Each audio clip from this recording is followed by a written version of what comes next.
It's a nightmare on Elm Street, Friday the 13th, and then the 13th Amendment, it don't say that we kings.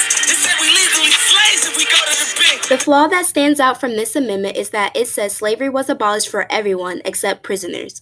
It states that neither slavery nor involuntary servitude except as a punishment for crime. Due to the amendment, the South made black codes, which were a primary form to implement control over African Americans. Invisible shackles on the king, shit, I'm on bail. I went from selling out arenas, now shit, I'm on sale. Black codes allowed the prison population to start its first boom. Then they created the convict lease system that allowed prisoners to work under contracts of businesses under the same conditions as slavery. Once they outlawed the black codes and the convict lease system, they created a new way to incriminate black people, the Jim Crow laws. We have seen this in our textbooks and we have learned about it in our history classes. This is just another way they have got large amounts of black people into the criminal justice system. The United States is supposed to be the land of the free and the brave. The truth to this data is that majority of the criminal justice system involves poor minorities. African Americans are 5 times more likely to be incarcerated than any other races. Sentencing disparities are the new black codes. The United States is so successful in continuing slavery because they keep African Americans poor. This is due to the change in the economy from industrial manufacturing to finance and information. This more specialized economy eliminated a disproportionate amount of black workers from in the workforce.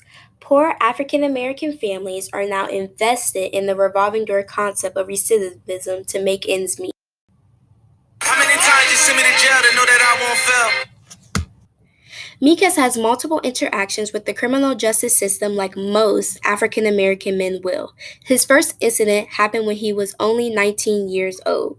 The police approached his house and said that he pulled a gun on them. Mill denies his testimony and says he was unfairly targeted and beaten up by the police. The judge convicted Mill on a range of charges and was sentenced to 11 to 24 months in jail and 8 years of prison. After just 6 months in jail, he was released on parole. Like usual, parole backfires on a lot of individuals due to the countless restrictions within it.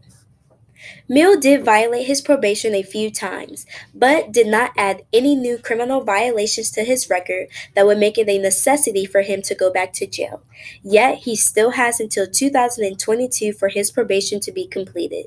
His case is not uncommon, especially for African American men. This system works to trap African Americans in a virtual and literal cage. Mill is now working with others to help reform the criminal justice system so more African American men and others do not have to experience what he has experienced. Slavery and the prison system are too similar to just be a coincidence. The only difference between the two is one is unacceptable under the 13th Amendment and the other is acceptable. They both are run by racism and inequality, and their goal is to make a profit, which they are continuing to do.